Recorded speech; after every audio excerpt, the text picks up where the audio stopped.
I can't get my head around why that is and why that's a thing. How this thing that you think would speed you up actually calms you down. Because people with ADHD have lack of dopamine. Is that reason? Yeah. Is it really? Yeah. So we need. So that's why we're like looking for the thrills, looking for the hit, looking for the next thing, the next thing, the next thing, because we're just trying to get to that level where we feel okay. So like when I work, because I work a lot, and that makes me feel good. I love that. Like I have to be doing something. I practice trying to be still with meditation and cold water and that, but you need that to make you feel level. That's what that is. No, I get that, because it's for me it's a purpose thing as well. I like being busy all the time, and the thing is that's too much a lot of the times. And then you talk to an expert and they're going, well, why don't you calm yourself and quieten down and like try and find the other thing? I'm like, yeah, but kind of enjoy being busy all the time as well. So you're you're trying to take away something that I enjoy being. Yeah. But it could be overstimulated. Yes, but just be aware of it, that's all. Yeah. So that's so funny to make someone the same, isn't it? Because you're like that. How the fuck do you do that? No, but it's kind of, how do you regulate yourself? Because you talk about caffeine and stuff like that. Do you understand these things now? So what do you do to manage yourself then? So I don't think there's like a daily routine, apart from the daily routine is my dogs. So I have 3, which can sometimes be a bit stressful, but but that's like addiction kind of thing. It's like impulsiveness again, I think. But just thinking, well, I'm not addicted to drugs, so I'll be addicted to that.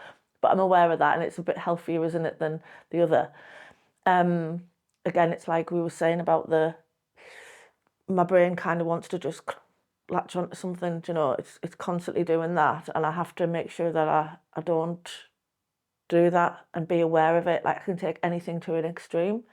And I feel like that's not everybody is like that, but I feel like I am. You know, we were talking about obsession and things before. I'm aware that I can be like that. I can be obsessive, and it's just the way my brain is and the hyper focus. But I'm aware, so I'll go, oh, hang on a second, what can I do about that? I feel like I'm getting a little bit too obsessive, or I'm a bit like scrolling on the internet, like, oh shit, 5 hours has gone past. We can all do that. But I think with someone with ADHD and addiction issues, if you look at it like that, if you look at it like it's something I'm born with, it could be a lot of things. It could be trauma as well. I really do think it's personality traits. Right. It's personality traits. You are born with that, and then it's nature and nurture. Once again, it all comes back to that. But for me, I do see, and I've interviewed, you know, a few people. You know, I haven't interviewed thousands of people, but my lived experience of talking to many people, including myself, is that there's a correlation between ADHD and addiction and addictive personality. Yeah. I really do think that. Totally, and you self-medicate, don't you? You do. It's sort of, but it's being self-aware enough to manage it, but not getting caught up too much in trying to manage it, because then that becomes the obsession. Yeah, exactly. Yeah. You know what I mean? Yeah. It's really difficult. Lots of people go, why don't you just do that? You can't change the nature of who you are. You just have to implement some tools to manage that. And lots of people who've gone through addiction, drug addiction, alcohol, replace that with another healthier addiction. It's still an addiction, but you're just replacing it with something that's better for you. And yeah, it's true. You know? Yeah. So what? And I wouldn't want to change that about myself, because that's what's good about me as well. You know, I like the fact that I take a chance and I change make.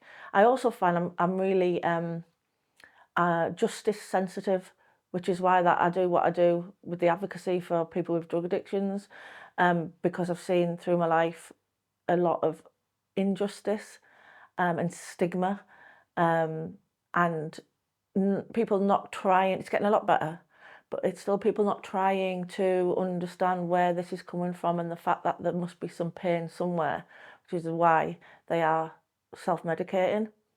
Sometimes it's not just through the pain, sometimes it's because they've got addicted, because some people believe that if anybody takes something long enough, they'll be addicted. You know, there's lots of different schools of thought on addiction, but what I try to do is live in the solution, you know, and think there's many ways to get well from drugs and alcohol. Alcohol's a drug. A lot of people forget that, don't they? It is a drug. You And know? I mean, again, that bugs me as well. And we're talking about something that at one point in time, the whole of the world's society went, oh, that's acceptable to have that and not the other. Why was that? Because it's pretty much, it's all bad. So, And do you know my first addiction was cigarettes? was it? Yeah. How old? 14. Yeah, cigarettes. And then I found alcohol because I nicked some drink out from I was babysitting, I nicked some drink from the cabinet. And I was like, but I didn't just have a drink, I was mortal. And when I was like on the bridge with my mate, messing about and going, this is hilarious. And but what's the difference between me having that drink and somebody else is that I really liked it. Do you know what I mean? It was like, I really like this feeling. This is what I'm looking for. Yeah, it's the feeling, not the taste, because nobody likes the taste Yeah. when they first start, do Yeah. they? But it's the feeling that it gives them. Loved it. Because it sort of takes away your inhibitions as well, doesn't it? Yeah. Now that's a good thing to look at, because could I have been self-conscious? Could I have been, you know, and that's another reason. Yeah, confidence. Did I lack confidence? Self-esteem. Self-esteem, definitely. And I know where all this comes from now, but I didn't at the time, because my journey from there just when I graduated from alcohol to Class A drugs. And the Class A drugs was something that, like, 2 decades of I lost everything, do you know? And then I was homeless, and that's like, not homeless as in on the streets, as in other people I know, but sofa surfing and the things that go with that, you know, like the obligations to stay at somebody's house and then drugs involved, and you know, so I've been it's like been through a lot with drug addiction, but I never thought when I was at school, when the teacher says, what do you want to be when you grow up? I want to be a drug addict. Nobody ever thinks that. It might be a choice to try something, but it's not a choice to be an addict or get addicted to stuff, because it just takes everything, and you hurt people, you hurt yourself and you hurt other people, and you don't realise that at the time. You know, your whole family. My son was brought up by my mum. I had a house and I lost that. And I've just had to like I'm never going to get back to that again. And it's not that I want to get back to that again. Like, I want to be free. And things change in the way I see things now. Do you ever look back at that period as well, Annalice? I mean, you're talking about your son there and your mum raising him. Look, you're gonna look. I can't put words into your mouth. You're gonna feel bad, right? It's the worst thing that ever happened. Yeah, I know that, and I understand that will be the case. But have you forgiven yourself with that? Yeah. Because I have a good relationship with him today, and also a really close relationship with him today. He's very much like me too. You know, even though I didn't bring him up, he's very much like me, and he has some land, and he lives off the land, and he lives in France. He did a degree in economics, but he does DJing. He does DJing for like big events. Probably because I used to like raving, and I think he does. I don't know what he does, but he's definitely not an addict. Do you know what I mean? I can see that he's still managing his life. Did that affect him, his choices in life, seeing you? Did he know this when he was a kid, or was it sheltered from him? No, he knew. He was told. Yeah, he was told. And I think that's brilliant. He says to me now, do you know, he was watching the Amy Winehouse documentary the other day, and he said to me, Mum, I just want to say to you, I feel like crying because it's so good. This is like the day that I've hoped for so long. Because you never know like what they actually think. And he went, I just want to tell you, I'm so proud of you and what you've done. And I was like, wow. And for a man, do you know, because men seem to be it's quite difficult for men, I feel, to talk about stuff. To say that to me, I was like, wow, that's amazing. That means so much. But he said, when knowing that you are clean and sober. I don't like really saying clean. I'm not. You're drug free and you don't drink anymore, and you've kind of changed your life and you're doing good with it. Keeps me going because I don't know what I'd do if I'd lost you again.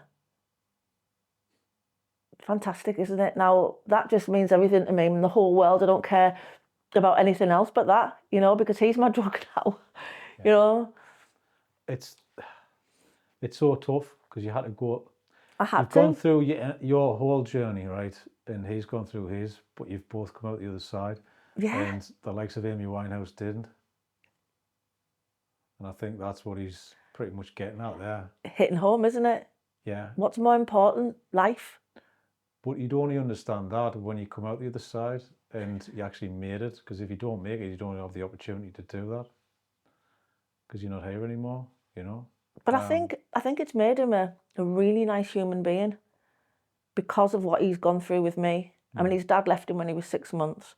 And I think that was part of the spiralling. I can't really pinpoint it. There's so many factors, including the relationship with my mum, and it's like that started young. But her dad was an alcoholic, so there's a generational thing, and the trauma she suffered, she didn't understand and deal with like I have. Like I'm in recovery now, 16 years, or recovered, or whatever you want to call it. I don't like go, right, you've got to follow that path, whatever. Do you know? And it's 16 years now, and I've done a lot of work on myself, but I'm still learning, I'm still growing, and I find that exciting. It's great. Being around that and being raised by that, is that the reason why you had that first drink? Is that the reason why you started to do that when you were young? Yeah, because did you see it around you? Were you surrounded by it? Drink, yeah, always. But it looked to me, it was more parties and things. It was always partying. And do you remember them big boxes of red wine that you get from the shop? I don't know if you can still do them then. They were all in the kitchen. I could just help myself. It was like a tap, like red wine all the time. But I wouldn't just have a drink. I would actually black out. Or if I was saying to my dad the other day, can you remember when that guy came out to pick me up to go on a date or something? And then he rang and he said, where were you? And I'd drank because I was over stimulated, drank, and I was comatose upstairs in the bedroom when he was knocking at the door. So I'd just take it to extremes. So why didn't that happen to my sister? There's a conversation like, is it nature and nurture, different personalities? And what I found is, actually, when I was speaking to my sister, because we're really close, I said, you say that you coped with it and I use drinking drugs as if it's some sort of weakness, which I don't believe it is at all. And it's not a moral failing either. And I said, but you have gone down a path of other things, potentially people pleasing, being a perfectionist, following what other people's dreams are, the good, the good person. You get the scapegoat and the good and all of this. So I don't think I've got away with it. And she's like, I think you're right. Yeah, the effect. It came in a different form. Yeah. Because of the personality trait. Yeah. Because if you're reserved, then you might do that. Yeah. If you're not reserved, you might go the other way. Well, I was rebellious. I just went wild. Externalise and internalise. Yeah. The two different approaches. There you go. So that's interesting. Very. But you're not the same person because you're born from the same people. You're definitely not. It definitely is a nature thing. And then put ADHD into that, which I never knew that. And I'm not, sometimes I don't like saying it because I don't want other people to go, right, so it was you, that's the problem. Do you know what I mean? Because it's not excuses, right? It's not that. It's like, but throw ADHD into the mix. It's like, wow. So now I know this, because it's late diagnosis, all of this is making more sense. So you've got ADHD, you've got potential trauma, like emotional abuse, whatever. You've got trauma, and then you've got the addiction side of stuff. Or is it addiction? Is it just the ADHD that I'm medicating? Maybe it was never that I'm an addict. Maybe it's all in one. Who knows? But it's fascinating, and I really love looking into it. I really love it. Well, circumstances of life, because if you were born into a different family, if it was a different place, different people, then your reaction to that world you're in could be completely different. But it wasn't. It was, you did that because of the things you were around. Reacting. Exactly. So I love that. And I moved schools. So my first school, I really loved music, art, sports, and that was something I was really interested in. So I like going to school. I had loads of friends. I moved schools and I went to like a academic school in a good area, and then I was never there. You know, I don't think I got any O levels anyway. I think I might end up at one because I liked the teacher, but and that was English. But the rest of them I just didn't go, and I was just again drinking and thingy. So because they weren't catering for my brain, what I was interested in, it was like, you can't do the academic stuff, you're no good. And I really think the education system is broken massively for all of these people like us, who are thriving in different worlds, like, you know, media, wellness gatherings, entrepreneurship, because that's what I do. You know, I'm always into different projects, and that's what makes my light turn on. You know, and I'm good at it. Yeah, I don't agree with as a memory quiz at the end of every year. That's all I think the education system is. How much can you remember within that year and write it down? I'm sorry, but I don't remember it all.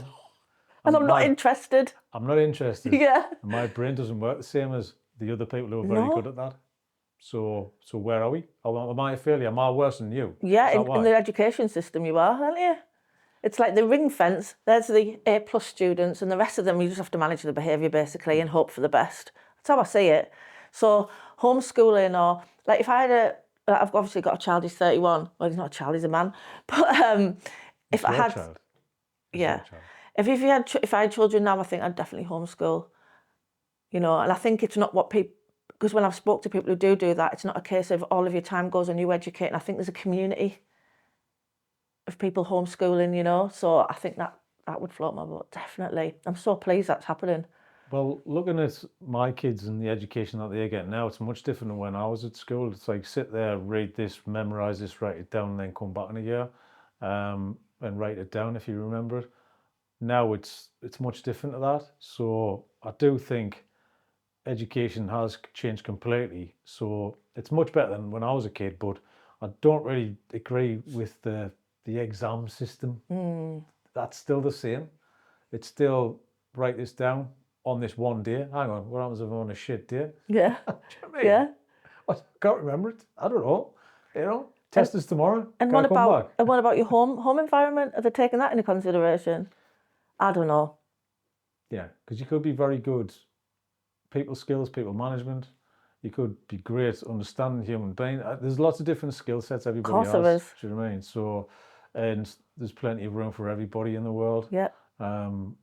Yeah, I thoroughly agree. But it's getting better in different. There have to be like neurodivergent aware now, don't they? In every what do you call it? Employment. Yeah. Like, yeah. I do. I get it, but it's. I don't know.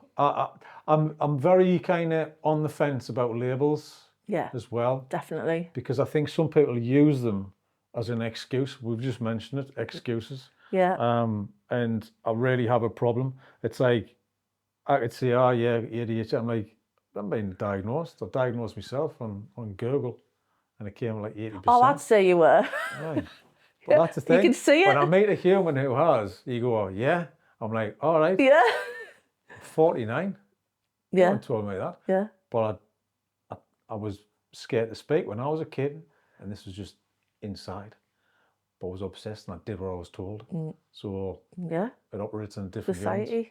Yeah, but it's mad, isn't it? Oh, you did as you were told. I did as I was told. I'm the opposite. But that's how you know. I started pushing, like when no one was looking, kind of thing, you know.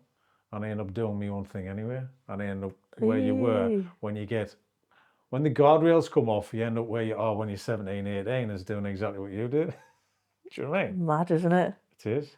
But it's just because no one was looking. No one was there to help you. It's true. And it's confusing, isn't it? Because you're like, what's wrong with me? That's what I was like, what is wrong with me? Like, why can't I do this? Why can't I be like everybody? Because you think it's everybody else. Because it wasn't recognised. So you do think that. Whereas now, you know, it's all right, isn't it? You've kind of got permission to be yourself. It's like, it's okay, we'll embrace that. That's fine. Like, we're not going to think you're weird or you're mental or you need to be locked up or sectioned. You're all right. It's mad, isn't it? that now, because I think we're the generation where there's been a complete shift in society and how people view society Yeah. and the certain conditions that everybody has. But I think the pendulum's gone a little too far. Do you know what I mean? Yeah. Because it's like, let's have 50 podcasts about the same thing and Yeah. let's just label ourselves, and then Yeah, I know. everyone's autistic It's like a now. trend, yeah. There's spectrum levels of autism, and there's the extreme where the non-verbal. I'm like, that's a completely different thing Wow. to Isn't it? you being like a little bit sort of, you know, obsessive about one Yeah. subject. It's a different thing. I totally understand that. I think you're right saying that. So labels, I'm not a fan of them because there's nuance to each one. Yeah. Yeah, I didn't want to make this about me. Annalice, sorry, I'm No, we're going to just throw it back to you. we're having a conversation. Yeah, but no one's saying me waffling on. So, But can I just, on that subject though, sorry, I got itchy nose. On that subject, this is why so I set up TRAC because it was definitely, when I was working in a men's prison, I was trying to, I kind of, being a woman myself, it was like, and being through addiction and all the things that I went through as a woman, I believe that we recover differently. And some people say, well, we don't, but we do, because we have things like, there's a lot of stigma still for women taking drugs. It's like, hello, women do take drugs, you know, but in society, it's like, but they're the main carers and they're the mothers of children. And it's like, but not really, no, that's like just the best kind of biased society. It's not like that. We do take drugs, we do all of these things. And I just think like, oh, I'll do this. I've done it again. I just went off track there. The many ways. So instead of pigeonholing someone into the women's stuff, instead of pigeonholing someone into this 12-step program, right? And I feel like there's a lot of stigma within that at points, not all the time, just in some areas of this program, and because I'm very much for the feminist approach, and there's still a lot of patriarchy, still a lot of misogyny, programs being built by men, and I see that, and I just wanted to create something for women. So we have our safe space. Like men want their men's shed. We want the same, you know, and what's wrong with that? It's not that we're all lesbians, like, so you're all lesbians. You know that we're all lesbians and we like hate men. It's not true. There's some beautiful men in my life, do you know? I mean, like my son for one, and my dad. And, you know, I really, really love them, and they're lovely. But I just think we need time away to just have some space to heal. It's like the third space. You're not the mother, you know, at home or anything, or the employee, or the businesswoman.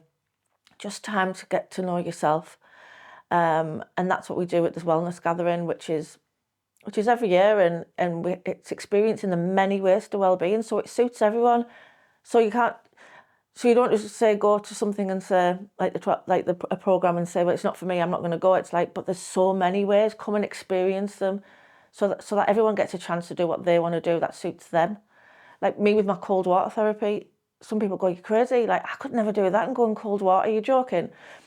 And it's like, but it works for me, and I've had to learn how to do it. Like, I couldn't just.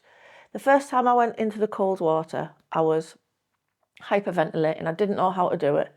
And this man came over to me and he said, do you mind, and I love this because it was consent as well, do you mind if I hold your hand? So I said, no, it's okay. And he went, can you just breathe? Just breathe. And he said, you're safe here. You're safe? And I was like, oh my God. And he went, right, just gradually go into the water and breathe, like really breathe, like slow down. And I did, and I was in. And it was the best experience ever. It's the extreme. What, the cold? Well, it is. It is, isn't it? I love it. The cold is the extreme. Yeah. And your brain, how it normally operates, ain't got a choice. Yeah. And I think that's it.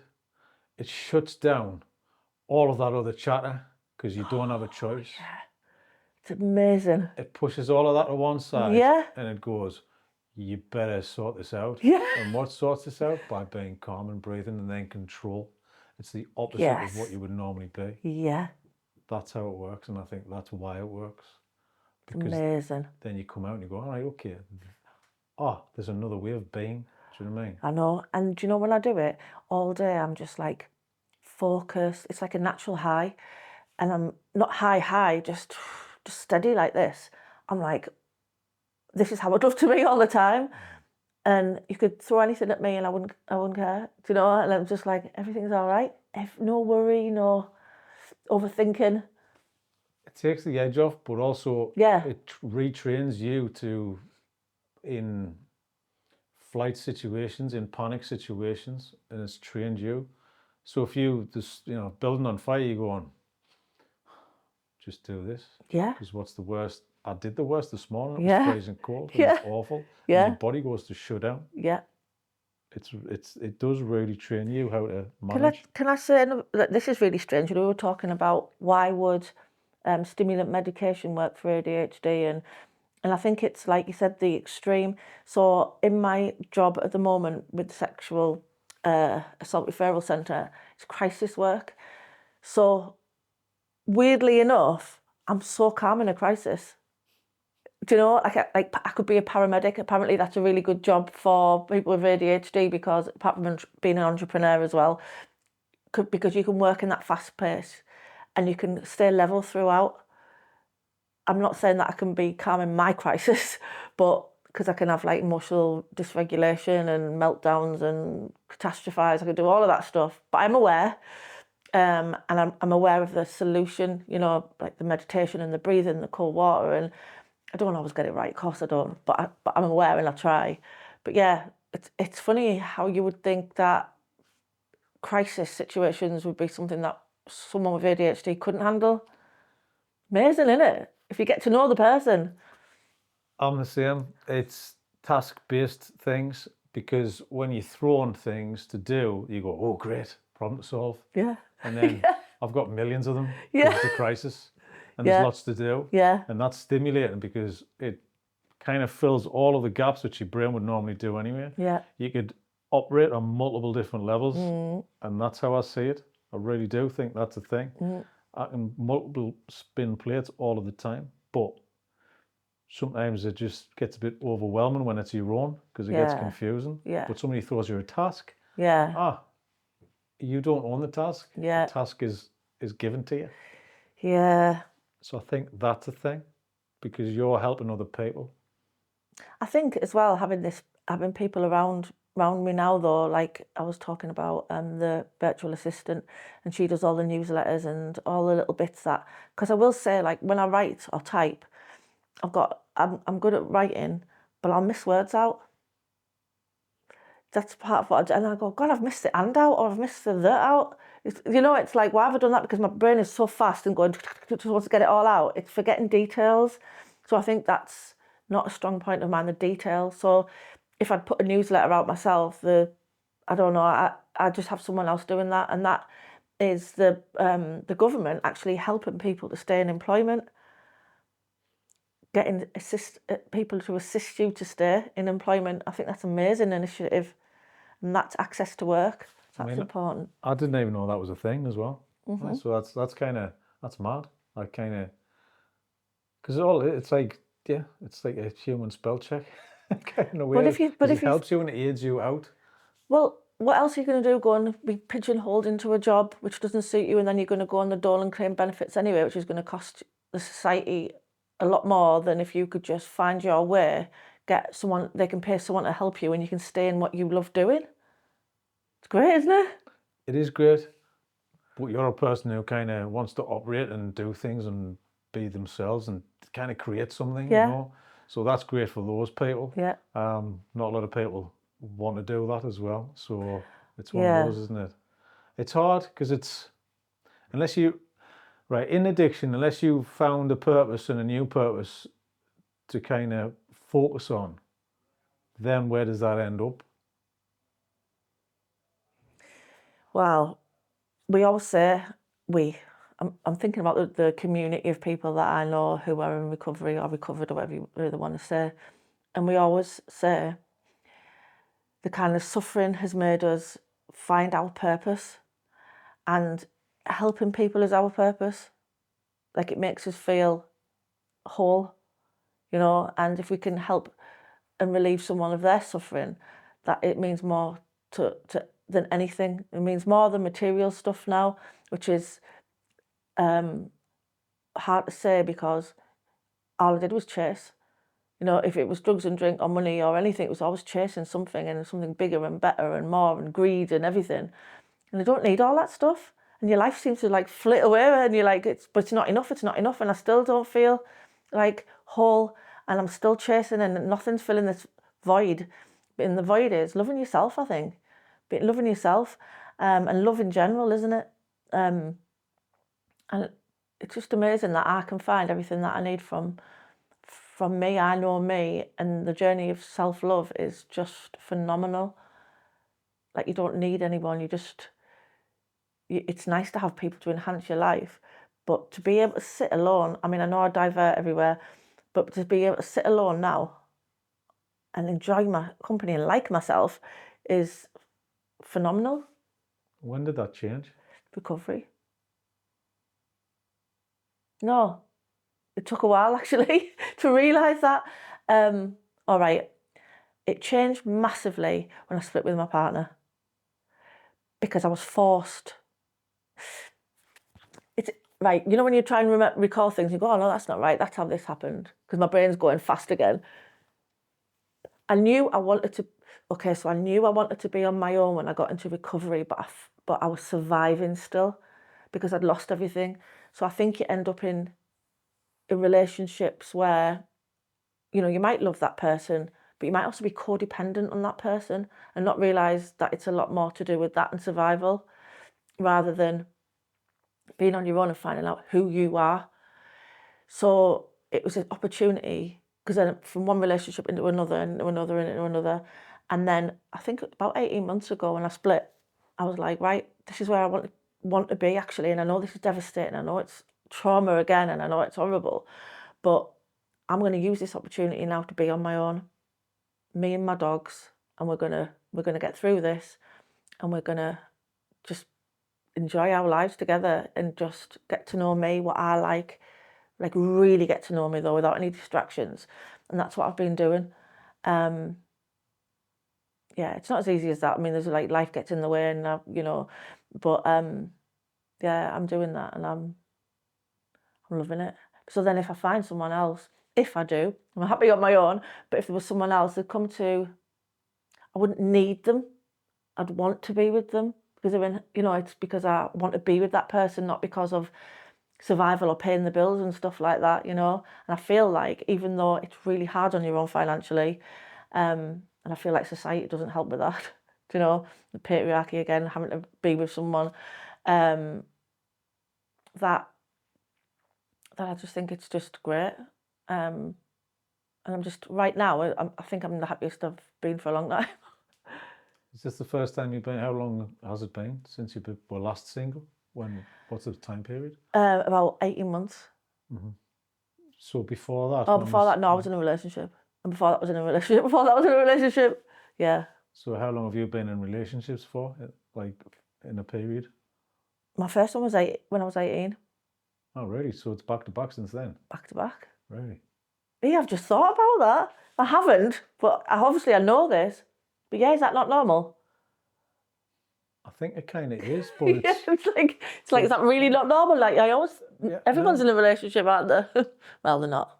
Yeah, some people aren't. Because some people are like finding it, but yeah, some people do the opposite. Some people know who they are and want a relationship and don't get it.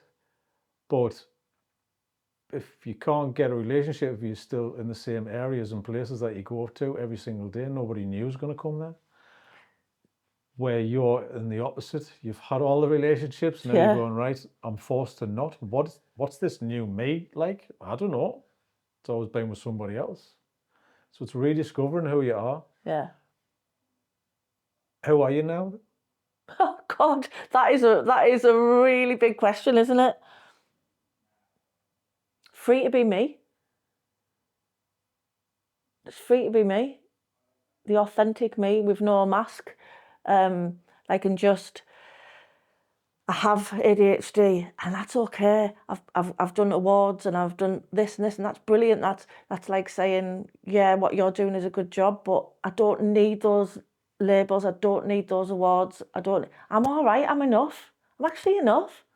And I need to make, and right now I'm like, I can give myself what I was wanting from other people all the time. Like, give me love, give me this, give me that, you know, and then I'll feel all right, then I'll feel whole. No, I can give that to myself. You know, and I will say, like, the dogs are amazing. Like, I know people say dog backwards is God, isn't it? But they're like, I do a lot of inner child work. So it means getting in touch with a child that you've felt that was abused or emotionally abused or whatever in your life. And you've pushed it down for years through drink and drugs and abuse or whatever. It's abusing yourself, you know, you're just like pushing it down. And then you're like, it's all right to come out now. I'm looking down there because it's just it's all right to come out now. And the child's going, no, because every time I try and come out, you keep abusing me. You know, there's one, you keep pushing me back down again. It's like, no, I mean it this time. I'm gonna just come out, and I'm gonna give you the biggest hug ever, and I'm gonna look after you now, and I'm gonna respect you, and I'm not gonna let anyone abuse you again. But that's me doing that to me, isn't it? With my boundaries, with I can't control anyone else. I can control who I let into my life. What my body, I never used to listen to my body, but your body tells you, it feels off. You can feel the vibe, can't you? You can sit in silence and go, what do you think I should do? And that's all you need, is that silence. You don't need to ask millions of people with all the different opinions sometimes. And just sit there and go, what is it that I need to do? What feels right? And does that feel right? No, I feel like there's a bit of tension there. I don't feel like it's, what about that? Yeah. I mean, people do think that the gut is our second brain that we have. And I do think gut instinct is a thing. And I'm using that the past few years a bit more and more, because I do believe in, what I believe in is true. Yeah. Because it's getting me, it's getting me out of lots of pickles, but usually after the fact. And I should have went with the gut, so now I'm going with the gut instead of the brain. And I'm trying to stop the external validation, which is what you just hit on. Yeah. External validation is one of the things It's a drug. It's a drug, but also when it's kind of a codependency, isn't it? Yeah. Really, 100%. from a kid, that's instilled in you. If you do this, then you're good. You get You're a this. better person. You get that. You know, keep doing your tricks, and I'll reward you. It's true. 100%. Same thing, isn't it? Yeah. Really, it's tough, isn't it? Because you never really truly understand who you are as a child. So if you develop that, this is who I am, and you're encouraged to be that, then that's who you should be for our life. And go, they think differently. Great, encourage the different. I think it's like the school. You don't choose your school, do you? So you go. So what did I went to a primary school, and it was Christian.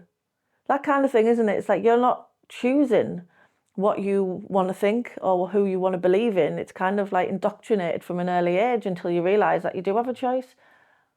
It's tough because I think kids want to be protected all the time. I'm just thinking of my kids as well. And you do nothing but to encourage. But if it's in you, as we go back to nature, to be shy and be timid, all you can do is encourage. You can't change that person and who they want to be. Unfortunately, you're going to have to go through the hard work yourself. You're going to have to experience it yourself. No magic pill, is there? There isn't, but it destroys you because you just want to turn it and change it and fix it, you know. I'm guessing you don't fix anymore. You don't have to be validated by people anymore. Oh, I'm not perfect. I'm not perfect at all. I'm aware of it. Do I have to be validated by people? Sometimes. It's nice to have a pat on the back because you're doing Yeah. something good, because you believe in it. There's no point in doing it and going, what's this for? Well, it kind of helps me know that I'm on the right track. Like the awards, isn't it? It's like winning is, they say it's not about winning, but you know, it's nice to win.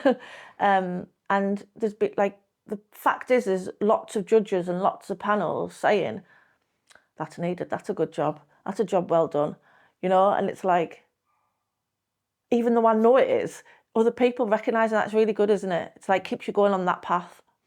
And not that I can help it, because it's just the path I'm going on, and no matter what I do, I can't stop. Yeah. And then when a woman will say to me, well, you said this, or I went on that walk with you, and I'm in recovery now for like so many years, it's like, oh God, how can I not keep doing this?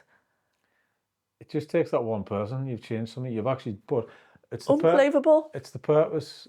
Purpose.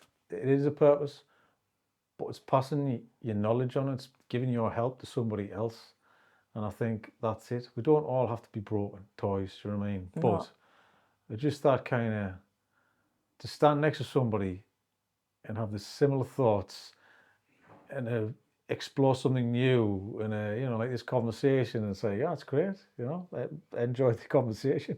We've got some similar traits. Fantastic. Never met you till like half an hour ago. There's nothing better than that. No, because you do think you're on your own and you're the only one. And it's about connecting with people, isn't it? At grassroots level, not I don't know when you can, I don't know. For me, when I was drinking, I wasn't properly connecting because the only thing I was bothered about, the only person I was caring about is myself. And the only thing I wanted was another drink. You know what I mean? And that was blocking me. It was a mask. And now, and I mean, okay, all right, with ease and stuff, you can get onto those deep levels, but I don't think I remember much of it apart from at the time, do you know what I mean? But now I can really experience what love feels like now, like real love and intimacy. I can feel all these things, and I can also feel pain. And that's kind of, I quite like doing that as well, because through the pain, I'm growing and I'm being real and I'm dealing with life on life's terms. Where before I'd just be running away. It's easy, isn't it? It's hard dealing with life on life's terms because it's brutal. Sometimes I get this joy and I lie in my bed and I'm like, oh, everything's going my way today. You know, like the world is amazing until something else just smacks me in the face. But that's life. It's the acceptance of that's going to happen again. You Yeah. can't hide from things. That's going to happen. It's going to happen and you're going to Brutal. do it. It's brutal, but it's experience. And the bad things are always the stories that you tell later on. You've got to flip it. You've got to change it into a positive somehow. Yeah. And I don't know how, because if you don't, you're going to catastrophize. 100%. And then internalize. 100%. And then you're going to get depressed. Yeah. And then everyone's an arsehole. Yeah. And you hate yourself. Yeah, I was going to say something else, work but for you. it's true. But it's right. You spiral, don't you? Spiral. Spiral's a good word. I like spiral. So we need interventions, don't we? And go, oh, I can feel that's happening now. That thought's coming into my head. It's a negative thought. If I let that in, I'm going to spiral, because it's like a domino effect, isn't it? Then, like you said, the spiral. So it's like, okay, it's come now. It's training your head. It's training your thoughts. I'm going to go and walk the dogs now. And then I'll go in nature, I'll walk the dog. I've forgotten about it. I've distracted it. And I'm like, wow, why is that so hard to do? You've really got to train yourself, haven't you, mentally, be mentally strong and resilient. And I think all of this suffering builds you up to being able to do that, doesn't it? Because I think we naturally go on the negative as humans for some reason. And we're like battling the positive, isn't it? It's like getting out of bed in the morning. We're like, a lot of the time it's like, no, I could just stay in bed. Got to do this, got to get up. It's going to be worth it. I agree.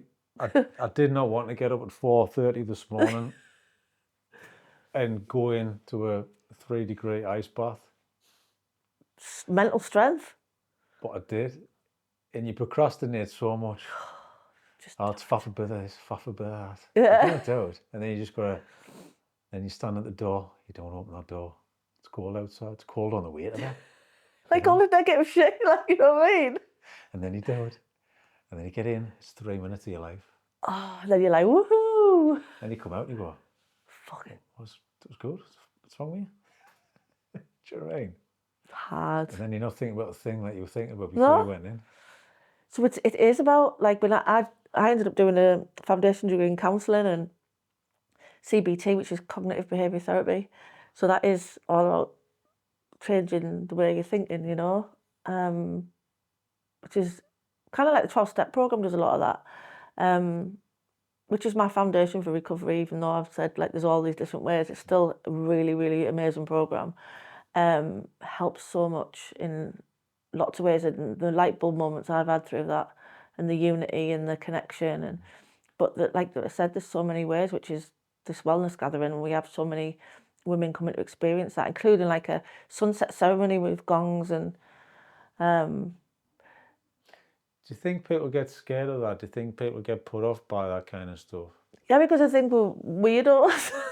So, like woo-woo or something, or... I was going to say woo-woo because that's the word It is, everybody uses it is, to isn't kind it? of, yeah, it's the same as yoga. I've talked to people who do yoga, but it's not. It's kind of, it's how you, it's how you shape, it's how you frame it, you know. Because I think people might go, oh no, I've got to wear a kaftan and hit a gong and sit there, you know, and cry for half an hour.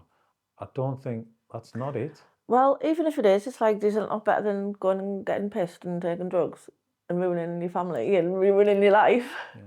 Is there not another way to do this? You're completely right though, but it is.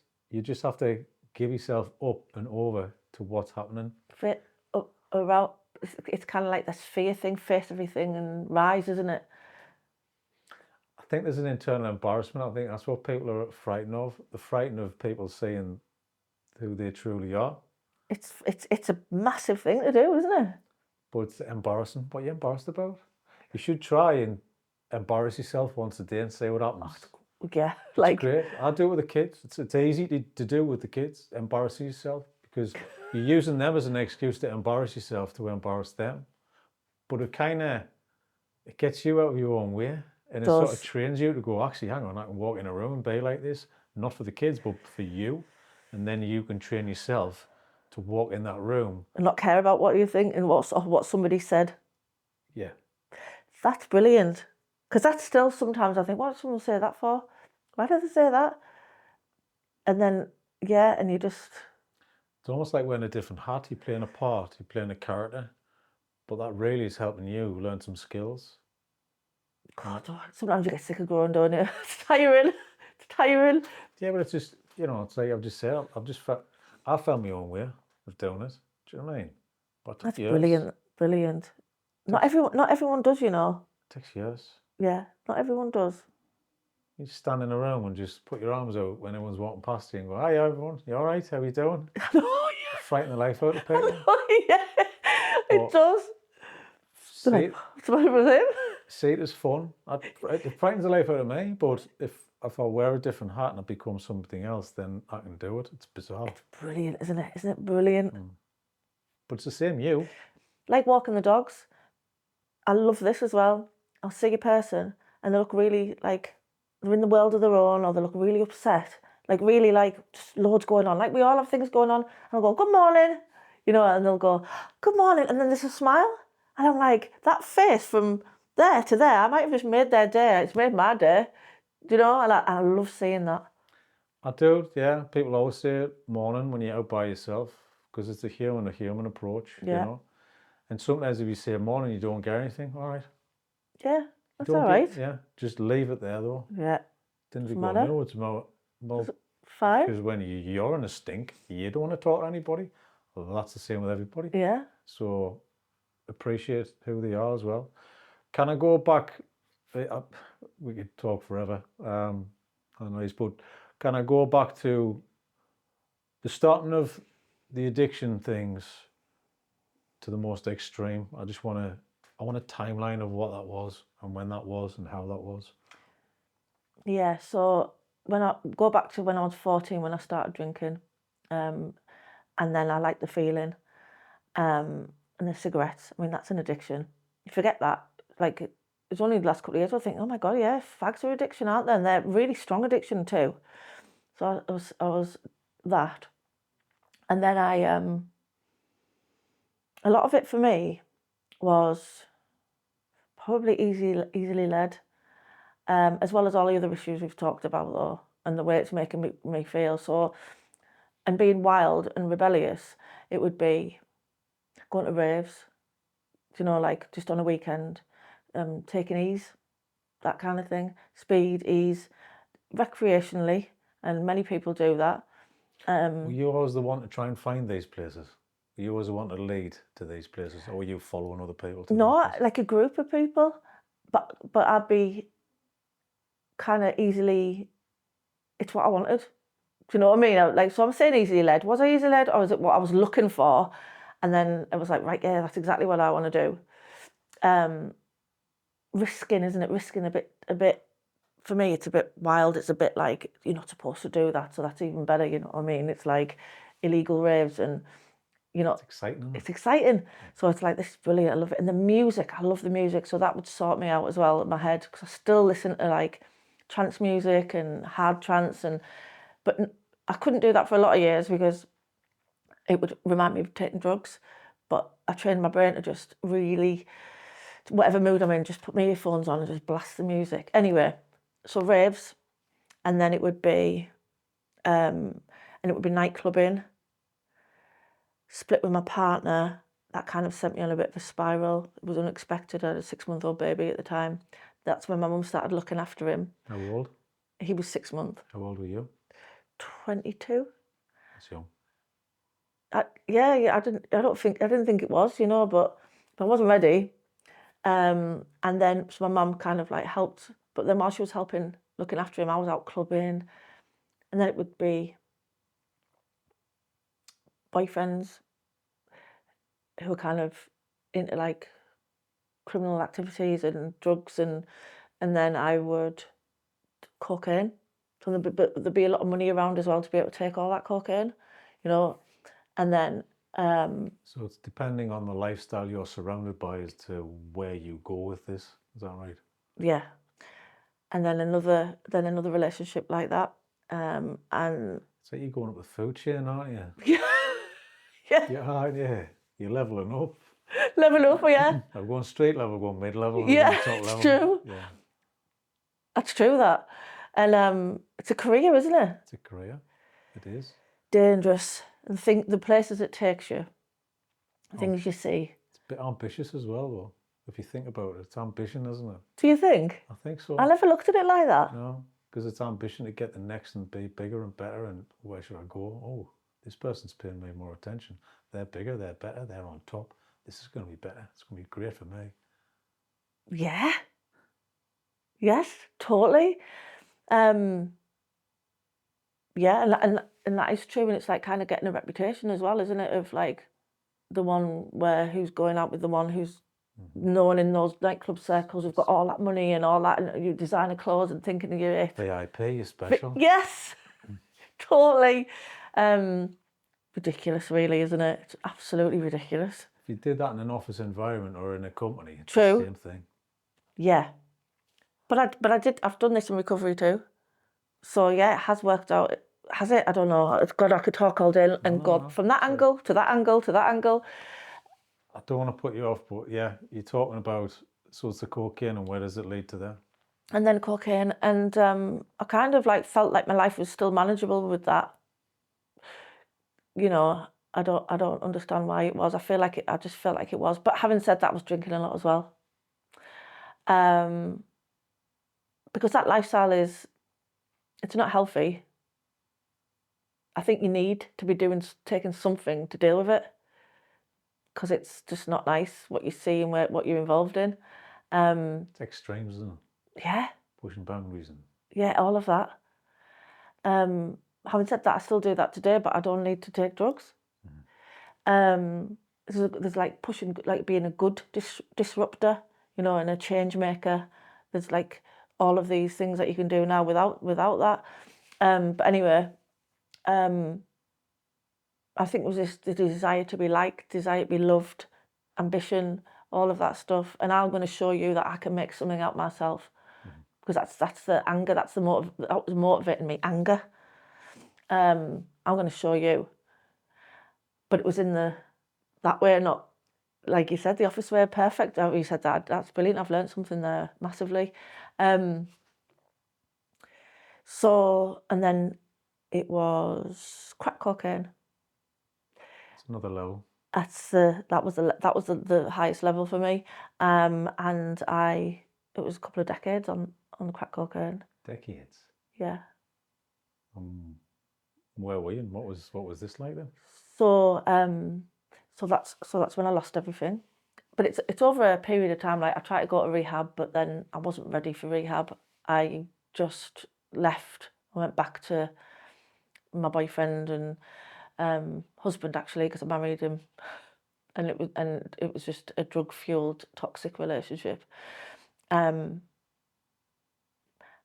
So I'm doing this because I'm thinking back, because it's like cathartic, isn't it? Thinking, God, yeah. And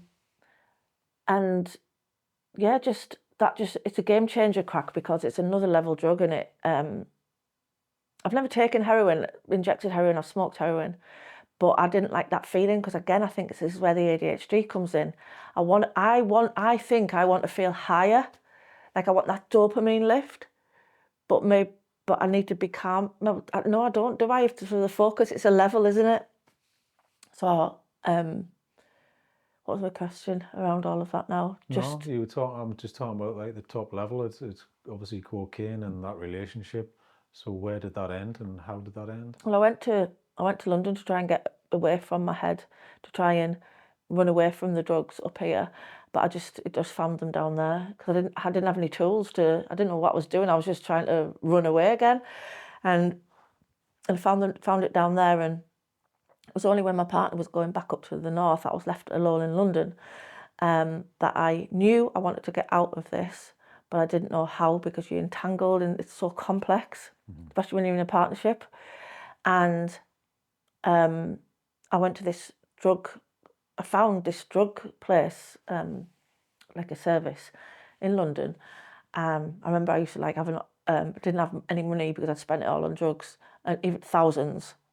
Do you know what I mean? Like, and then you have no money, and then I'd be jumping tubes and stuff to try and get to this service. And this guy, who was a psychologist, said to me, "I'm going to a NA meeting tonight. Do you want to come?" He said, "I shouldn't really say that because I'm supposed to be saying, I don't know why. I think it's crossing boundaries, but I'm glad he did, because he said, 'Do you want to go tonight?' He said, 'I'll meet you there.' So I was like, 'Yeah, go on then, I will.' And I went, and it was full of like, there's famous people there. It was in Hampstead, and you're not allowed to say who it was or anything, do you know what I mean? But it was like, look at all these people with drug problems, my God, like they're all here for the same thing. Either to like, I don't know, to network, connect with people, and to try and get drug free. And they give me a Narcotics Anonymous book, and it was like, to Annalice, from the Hampstead group, like, we wish you well. And I think for the first couple of weeks, I would just tear pages out and roll them and snort cocaine with the pages. Total disrespect, or like cut up lines on the page. And then I was like, I think I might just read this. And you know what? I've got nothing better to do, so I'll just keep going to these meetings. There's loads of them around London, loads. And I didn't quite understand, but I knew that I wasn't alone then, and it would stop me using for a period of time. And then I managed to move back up to London, to the north, stayed with my dad for a while, stopped cocaine, I just stopped it, but I swapped it for alcohol. So that's another thing people tend to do, is to swap one for another. Couldn't then stay at my dad's because I was just drinking all the time. Then moved into a flat, got back with my ex, went back out there again for another 4 years. And then I met someone who, see about the relationships, met someone who moved in next door. He wasn't a user, said he would support me. Did I want to change? Yes, I did. I just couldn't see a way out. And then I started going to drug services. Volunteering, being a service user, got rid of my partner. I just never saw him again. Because one of the drug... people can just say one thing to you which make a massive difference to your life. And it was my drug worker, and he said to me, you can say no, It's like, can I say no? He said, yeah, if someone knocks on your door and they're offering you drugs, you can say no, or you can just call the police. Can I? And that was a changing point. So yeah, volunteering, service user, setting up meetings, then doing loads of training, 2 years volunteering before you could get a job with the service. And then I was part-time women's advocate worker, working with women on the streets, trying to get them into drug rehabilitation, and then delivering peer mentor courses. We had to do some training to do that, teacher training. And then I did, and so I was full-time doing that. And then during that time, I was doing a degree in counselling. Then I got a job in Durham Prison, working on the therapy wing. And then I set up TRAC, which is a charity, which is then morphed into a women's service. And it's still a women's service. And then I met Ree, because I set up we talk about funding and how hard it is with grassroots organisations. So the women's one that I do is a choice. So instead of going through the mainstream commission services that come to me, we go on walks like called retreating into the community, which is, I believe that because I was talking about women recovering differently earlier, that they might go away to rehab, but they've got children and family around. It's not many who can just change their name and change their whole life and move away. So some do, but you come back to where your roots are, don't you? Where your family loves you. I'm not saying that's in every case either, but say it in general, and where your children are getting looked after. But I want to show women that there's beautiful places as well where they live. It's not just that's where I can score, that's where the drug dealer lives. There's beautiful parks, there's places to go, there's restaurants, there's, we can go together for walks, we can do lots of different things. So it's recovering in the community, because I feel like in the main, that's where they have to come back, so they can just like change the perspectives on where they are and see a different area than what they used to. It's almost like you're discovering a new life, isn't it? You have to change everything. Everything has to change.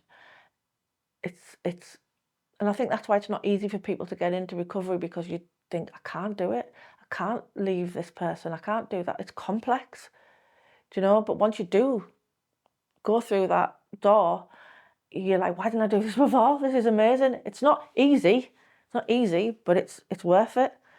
And then met Ree, set up my own women-only wellness gathering where there's many ways to well-being, like I said, like Reiki and massage and sound baths and recovery meetings and everything you want, like to help you change. Predominantly, it's for business women to showcase their way to well-being. So that's for them to kind of, target their audience, and we're rising their businesses. We're selling tickets to every woman who can come and give themselves some self-care on a weekend, like a tribe, like just a network of women supporting each other.